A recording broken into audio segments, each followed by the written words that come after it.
A dead ship tells no lies, but it can still keep a secret.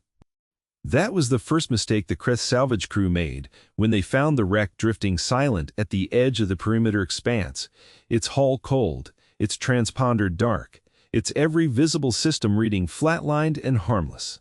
They logged it as scrap, they logged it as nothing. They were wrong on both counts, and the vessel they towed home with such lazy confidence had a name stenciled in faded letters near its bow that none of them bothered to translate.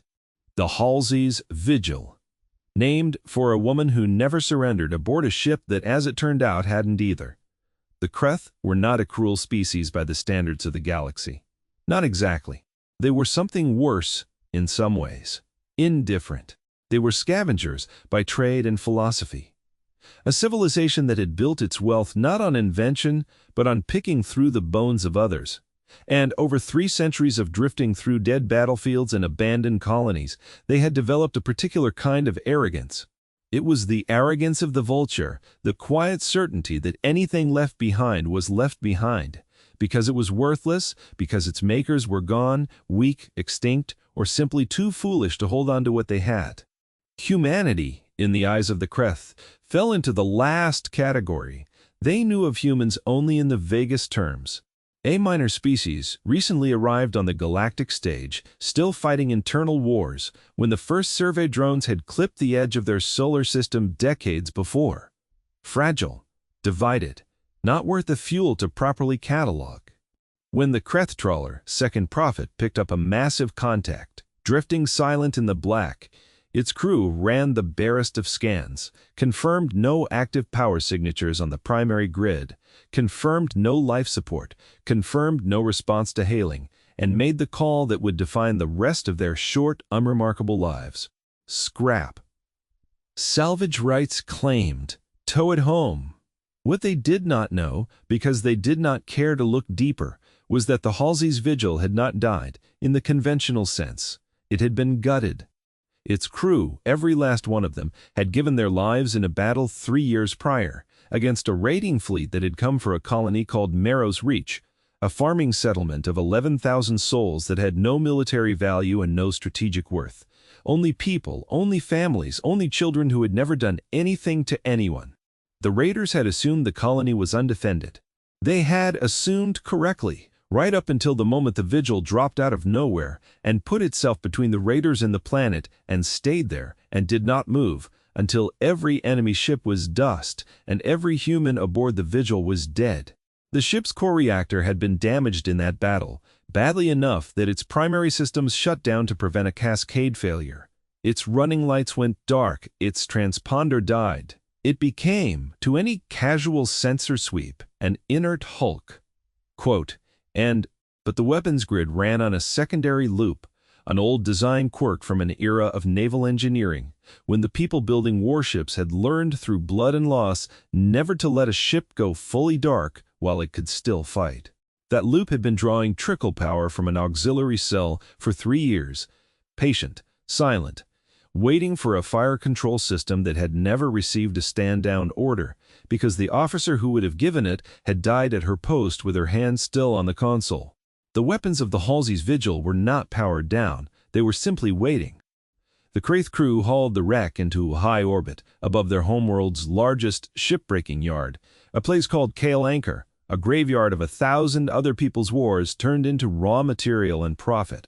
They anchored it in a public berth, close enough to their capital that off-duty workers could see it hanging in the evening sky, a long gray shadow against the stars, and they invited buyers to come inspect the find before the cutting crews went to work.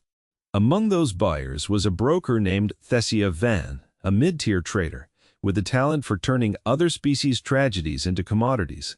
And it was Thesia who, 3 days after the tow, decided to live-stream her walkthrough of the derelict for potential clients. She wanted to show off the ship's intact hull, its impressive size, the promise of good metal and better electronics beneath the burn scarring. She brought a small camera drone with her into the darkened corridors, floating ahead of her boots as she moved through gravity that had not been properly re-established, narrating for an audience of speculators scattered across a dozen worlds. She had no idea she was walking through a mausoleum. She had no idea the ship remembered. The Vigil's internal damage assessment systems, dumb and mechanical and utterly without malice, registered the presence of unauthorized bodies moving through restricted sections. It registered breach points cut into the hull by salvage lasers. It registered with the same flat indifference the Kreth themselves had shown, a threshold being crossed, and it responded the only way it had left the capacity to respond. By finishing the protocol its last living officer had begun 3 years before, and never gotten the chance to close out. Thessia Van did not die. That distinction matters, because what happened next was not, in the end, a slaughter. It was a warning shot, fired by a machine that had no way of knowing the difference between an enemy boarding party and a board trader filming content. And so it did, the only proportionate thing its limited logic allowed. It sealed every blast door on 3 decks, simultaneously, trapping her stream drone on one side of a foot of reinforced alloy and her own body on the other. And it woke, for the first time in 3 years, every internal light on the ship at once. Her broadcast audience watched the feed cut to darkness, then to a single flickering emergency light, then to Thessia's own face, pale and confused, asking her drone operator over comms what in the world was happening. Then the feed cut entirely. It was not death, it was containment. But nobody watching knew that yet, and the panic that followed was almost funny, in the bitter way that these things often are, because an entire trading network built on the assumption that human wreckage was worthless spent the next 6 hours in absolute hysterics over a woman locked in a room by a ship they had been told was scrap. The Kreth foreman who had authorized the salvage, a portly, self-satisfied administrator named Golrick Pesh, was informed of the incident by a junior officer who woke him in the middle of the night cycle, and his first response, delivered with the particular condescension of a man who had never once in his life questioned his own competence. "Faulty sensor ghost," he said. "Residual charge in the old capacitor banks. Send a repair crew to physically cut the doors open and stop wasting my time with fairy stories about dead machines." He did not go himself. He never did. Men like Golrick Pesh built careers on being elsewhere when things went wrong. And so it was a repair crew of 4 junior technicians who cut their way through the sealed doors 8 hours later, freed a shaken but unharmed Thessia Van, and reported, almost as an afterthought, that several of the ship's internal displays had begun cycling through characters none of them recognized, in a script that took the linguistics division another full day to identify as English. The characters, once translated, formed a single repeating line: authorization required, command override not detected, weapons hold. Nobody at Seal Anchor thought to ask what, precisely, those weapons were holding against. This was the moment, if the story is honest with itself, where things could have gone differently. A more careful species, a more curious one, might have paused the entire operation, called in specialist, treated a warship that had just independently sealed off sections of itself as exactly what it was. A machine still executing a mission nobody had told it to stand down from. But the Kreth were not curious. They were profitable. And profitable people do not like delays. Golrick Pesh, annoyed that his find had caused him a sleepless night and a minor scare, made the second decision that would define the rest of his life. He ordered the cutting crews to accelerate their timeline, reasoning that a ship broken into component parts faster was a ship that could cause fewer headaches, and that whatever remained of its systems could be dealt with piecemeal, once it no longer had the structural integrity to do anything but sit there and be dismantled. He was, in the most literal sense, planning to cut a loaded gun into pieces while it was still loaded. Word of the strange silent salvage prize spread quickly through the trading circuits that orbited Kreth space, the way stories do when they carry the particular flavor of a mystery mixed with money. And it was through those circuits, 3 jumps and 1 very lucky intercepted communication later, that the story reached a listening post on the fringe of human-controlled space, staffed by a joint monitoring detachment that had spent the better part of a decade quietly tracking the fate of every wreck, every missing vessel, every piece of hardware humanity had lost during its brief, brutal early wars. The officer on duty that night was a communications specialist named Ines Okafor, and when the flag transmission crossed her desk, an intercepted trade broadcast bragging about a derelict human warship under active dismantlement at a place called Seal Anchor. She read the ship's partial hull designation twice before she picked up the secure line to wake her commanding officer. The Halsey's Vigil had been listed as lost with all hands for 3 years. Lost, not destroyed. There is a difference. And it is a difference. The families of the crew had lived inside of every single day since. Admiral Renata Voss took the call at 4 in the morning and did not go back to sleep. She had commanded the response fleet that arrived at Marrow's Reach 11 hours too late to help the Vigil, in time only to see the wreckage and count the debris field and begin the slow, awful process of confirming names. She had stood at the memorial when the colony erected a plaque with 206 names on it, and she had personally written condolence letters to family members who asked her, again and again, whether their husbands, their wives, their children had died quickly, whether they had died afraid, whether there had been anything left to bring home and bury. She had told them truthfully that there was nothing left to bring home. She had been wrong. There was a ship. It was drifting through alien hands 11 light years away, and someone was in the process of cutting it apart for parts, and Renata Voss discovered, in the quiet hour before dawn, that the grief she had been carrying for 3 years had a place to go now, and that place was rage. She did not raise her voice on the call. She never did. That was not her way, and it was not the way of the people who served under her. A fact that would later become extremely relevant to a great many people who had never met a human being before and mistakenly assumed that calm meant weak. "We are not asking permission to retrieve our dead," she told the Joint Command Council that convened 6 hours later. "We are informing you that we are going, and we are informing you what we will require to make sure nothing happens to that ship or to anyone still detectable aboard it before we arrive." There was a brief and heated debate, mostly from diplomatic staff, worried about provoking a conflict with the Kreth trade network, a network humanity's still recovering economy could not easily afford to antagonize. Voss listened to the entire debate without interrupting, and when it finished, she said one sentence that ended it. That ship held the line at Marrow's Reach, so a diplomatic incident could happen to 11,000 civilians instead of a massacre. "I am not leaving it in a scrapyard." The Council authorized the mission within the hour. It was smaller than Voss wanted and larger than the Kreth were prepared for, which turned out to be exactly the right size. What followed was 11 days of preparation, conducted with the particular grim efficiency of people who had done this kind of thing before, though never quite like this. Voss selected a single ship for the retrieval mission, a heavy cruiser called the Tenacity, commanded by a captain named Marcus Ilunga, a man whose reputation among his crew was built entirely on the fact that he had never once raised his voice in a crisis and had never once needed to. Alongside the Tenacity traveled a small technical team led by a systems engineer named Priya Deshmukh, whose entire career had been spent studying exactly the kind of legacy fire control architecture the Vigil had been built with. She had in fact written her doctoral thesis on the fail-safe weapons loops installed in that generation of warship, back when most of her colleagues considered the subject a historical curiosity rather than a live concern. "Nobody's laughing at your thesis now," one of her old professors told her over a secure channel before departure. "They were never going to be laughing," Deshmukh said. Her job, as she understood it, was simple to state and monstrously difficult to execute.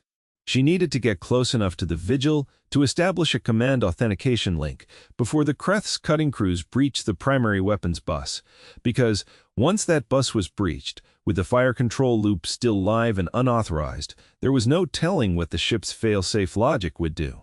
It might do nothing. It might just as easily interpret a hull breach near its weapons systems as an active attack and respond with everything it had left. And the Halsey's Vigil, even gutted, even adrift, even dying, had a great deal left. Dense. It carried buried deep in an armored core the Kreth had not yet bothered to cut into. A full magazine of long-range kinetic penetrators, a secondary battery of point defense cannons that had never fully depowered, and a scuttling charge designed, in the event of capture, to prevent exactly the kind of exploitation the Kreth were currently attempting. If that charge went off while the ship was cradled in Seal Anchor's primary berth, the resulting blast would not merely destroy the Vigil. It would take the entire shipbreaking yard with it and quite possibly a significant portion of the orbital infrastructure surrounding it. Voss knew this. Deschmuck knew this. It was, in fact, the entire reason for the mission's urgency, because leaving the ship in Kreth's hands was not simply a matter of dignity or grief. It was a slow-motion catastrophe waiting for someone to finally cut through the wrong panel. The Tenacity crossed the distance to Kreth space in 10 days, running under a diplomatic transponder that identified it as a humanitarian retrieval vessel, which was, strictly speaking, entirely true. Voss had chosen not to hide the ship's approach, not because she expected the Kreth to simply hand over their prize, but because she wanted there to be no question, later, about who had given fair warning and who had not. Golric Pesh received the formal notification of humanity's approach 4 days before the Tenacity arrived, and his reaction, recorded by his own staff and later played back in front of a great many people who found it difficult not to laugh despite the gravity of everything that followed, was one of pure, unfiltered scorn. "One ship," he said, reading the transmission aloud to his assembled staff, "one ship, coming to retrieve a piece of scrap we have already begun disassembling. Do they think we are children? Do they think a single vessel, crewed by a species that has been in space for the blink of an eye, intimidates us?" His staff, eager to please a man who controlled their contracts, laughed with him. "Send the standard response," Pesh said. "Salvage rights are established under trade convention. The vessel and its components are the legal property of Seal Anchor Holdings. If they wish to purchase remaining components, they may submit a formal bid through the appropriate channel. We are not a charity." The response was sent. Voss read it once, set it aside, and continued the approach, without adjusting course by a single degree. What Golric Pesh did not know, what none of the Kreth knew, was that the calm, patient tone of humanity's communications was not diplomacy. It was procedure. It was the tone of a species that had spent its entire short history in space learning that the loudest reaction was rarely the most effective one, and that the appearance of stillness often did more work than any threat ever could. He also did not know that the moment humanity's formal retrieval request had been logged and refused, Priya Deshmukh's team back at command had already begun the second half of their preparation, which had nothing to do with diplomacy at all. They had begun reconstructing from a century of accumulated combat data exactly what the Vigil's fail-safe logic was capable of once provoked. This was the hidden potential nobody outside human space had ever bothered to properly measure. Humanity's ships were not built with the elegant, layered defensive philosophies of older galactic powers, species who had the luxury of centuries to design systems around graceful degradation and measured response. Humanity had built its warships during a period of existential desperation, fighting wars against enemies who outnumbered and outgunned them, and the engineering philosophy that resulted from that desperation was blunt, simple, and utterly without mercy. If a human warship could no longer be crewed, it should still be able to kill anything that touched it. This was not a policy anyone advertised. It was not something the diplomatic corps mentioned at trade summits.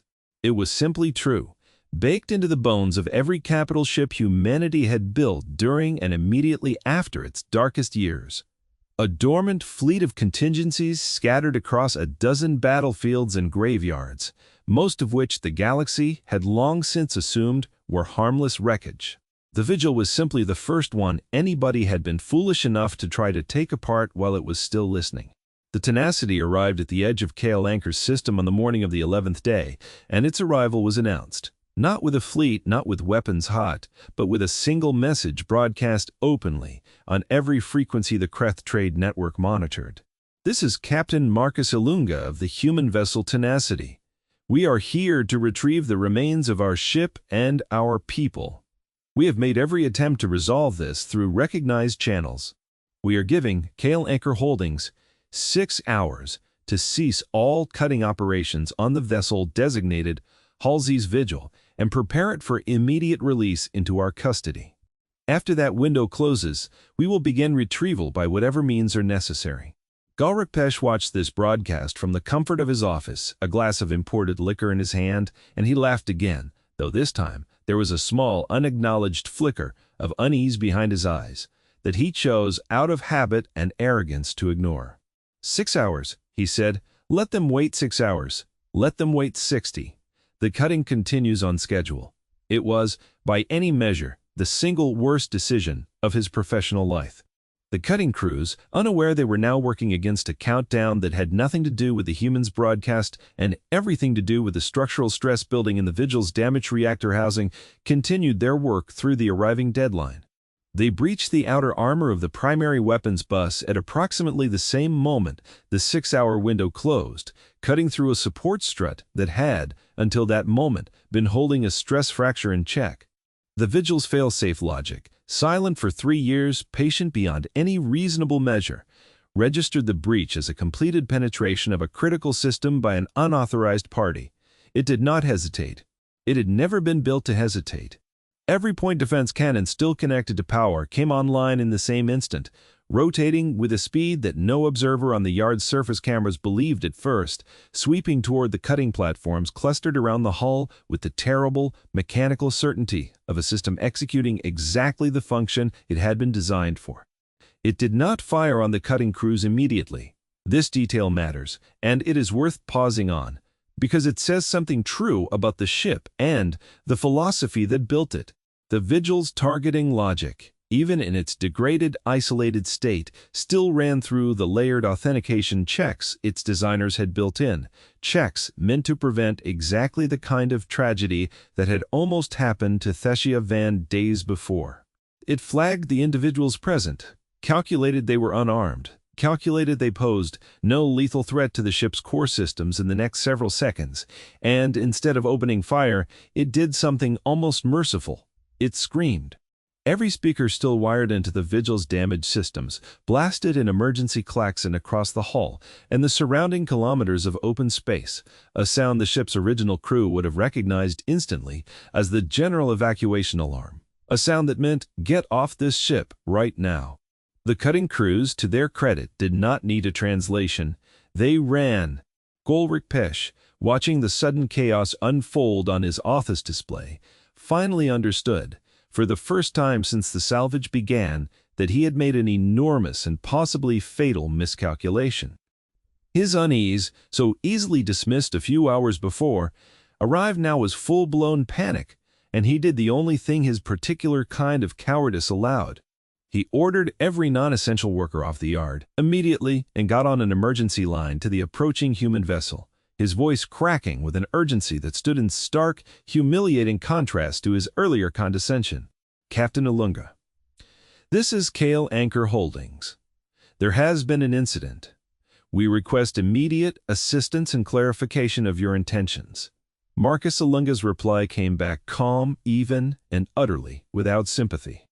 "Our intentions have not changed since the last transmission," he said. "Cease all operations on that ship. Withdraw all personnel to a minimum safe distance. We are proceeding with retrieval." "You do not understand," Pesh said, his composure fully gone now, replaced by something close to begging. "The vessel's weapons are active. It is a danger to this entire facility. If it detonates—" "We are aware of what it can do," Ilunga said. "We built it." There was a silence on the line that lasted several long seconds, and in that silence, for the first time, Golric Pesh understood something about the species he had spent weeks dismissing as harmless scrap dealers of the void. He understood that they had known, this entire time, exactly what danger they were flying toward, and had come anyway, calmly, without theatrics, because it was theirs to solve. The tenacity closed the remaining distance at flank speed, and what followed was not, in the end, a battle. It was a demonstration, precise and almost surgical, of the difference between a species that had learned to fear its own tools and a species that had built a relationship with them based on absolute mutual understanding. Priadesmuk's team, working from a secondary shuttle launched ahead of the Tenacity's main approach, achieved physical docking with one of the Vigil's auxiliary access ports within minutes. Moving through zero-gravity and active alarm klaxons, with the kind of focused calm that comes only from having rehearsed a nightmare so many times that living through it feels almost familiar. She was not alone.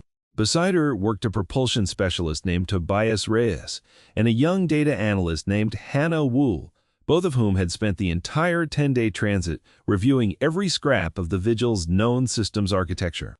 cross-referencing it against the original construction blueprints.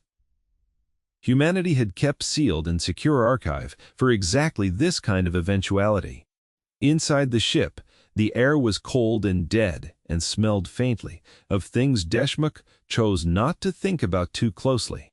She moved through corridors lit only by her team's suit lamps and the intermittent flicker of emergency systems still fighting for power, past sealed doors bearing the names of departments, past a mess hall frozen mid-shift with trays still fixed to tables by zero-gravity clamps, and she did not let herself stop and grieve. Because there would be time for that later, and right now there was a ship that needed to be told it was safe. She reached the primary command authentication node 11 minutes after boarding, a small, unremarkable panel behind an access hatch that had somehow, against every reasonable expectation, survived the battle 3 years prior, fully intact.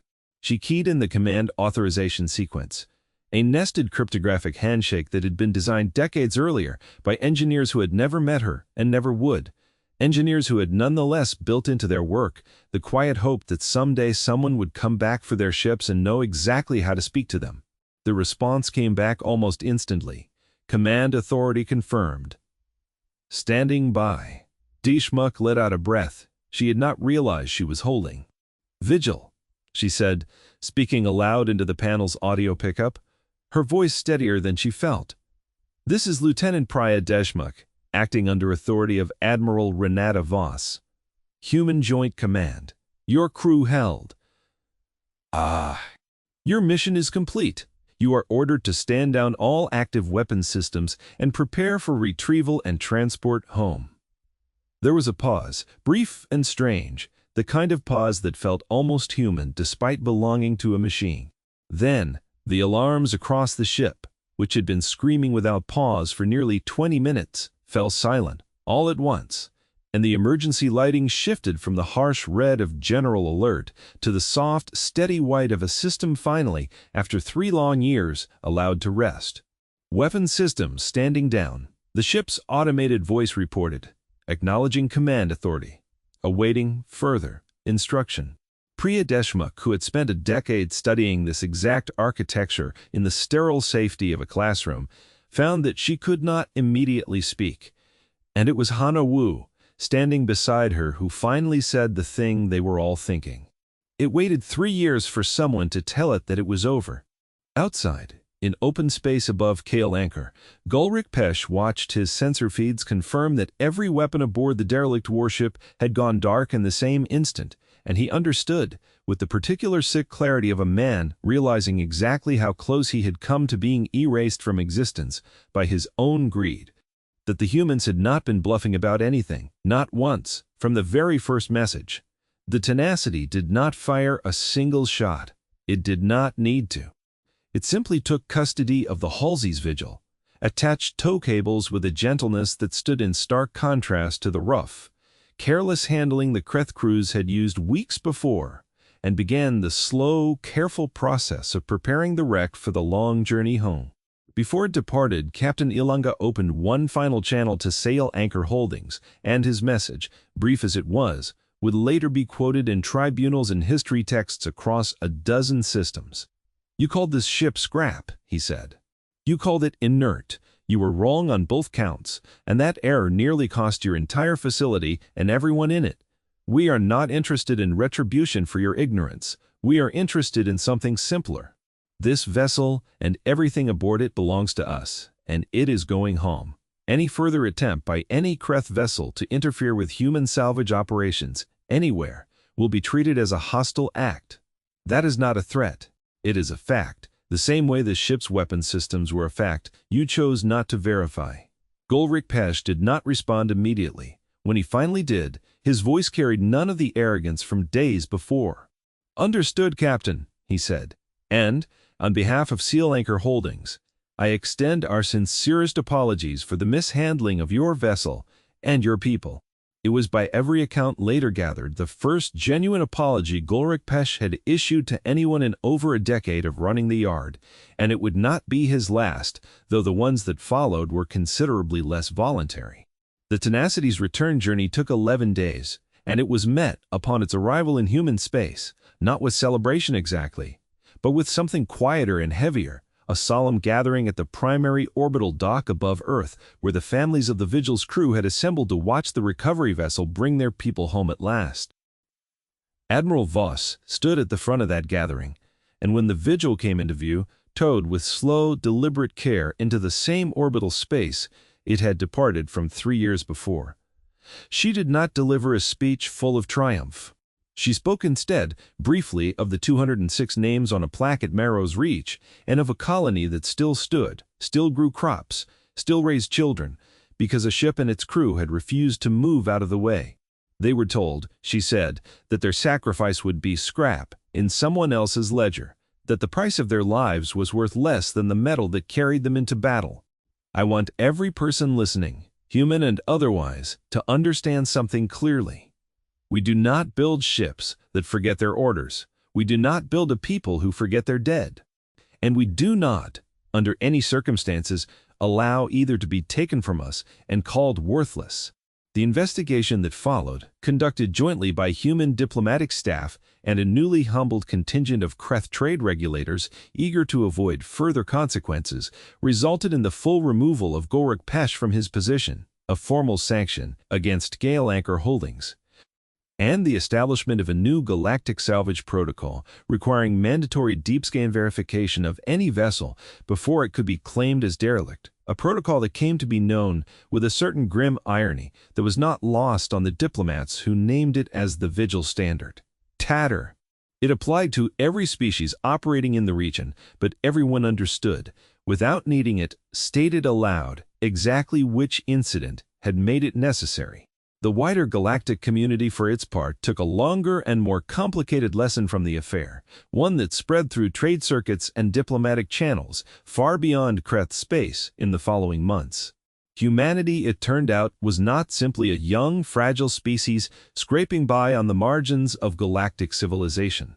It was a species that had, in the crucible of its own brutal history, built machines that remembered their purpose long after the people who gave them that purpose were gone.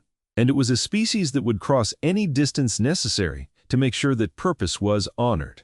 Nobody in galactic trade circles used the word scrap to describe a human vessel again, not without first running every scan available to them twice. The Halsey's Vigil itself was not broken down for parts, not by the Kreth, and not, in the end, by humanity either. It was fully repaired over the following 18 months at a shipyard near Earth, its reactor rebuilt, its hull resealed, its weapons systems restored not to threaten but to remember, and it was recommissioned under the same name it had carried into its final battle, crewed by volunteers who understood exactly what they were stepping aboard. At the ceremony, marking its return to active service, a small plaque was installed near the primary command console, engraved with the names of every crew member who had died holding the line at Marrow's Reach, and beneath those names a single line that Admiral Voss herself had chosen. It held, it waited, it remembered. So will we. Vesiavan, the trader whose careless livestream had first triggered the ship's defensive response, gave a statement to investigators some weeks after the incident that was later quoted, somewhat unexpectedly, in several academic papers on the incident's broader implications. "I walked through that ship, thinking I was looking at a corpse," she said. "I understand now that I was walking through a memory that had not finished happening yet.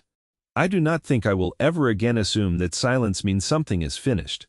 It was, in its way, the truest thing anyone on the Kreth side of the affair ever said about what they had encountered, and it captured something essential about the lesson the galaxy was slowly, painfully learning about the species it had spent so long underestimating.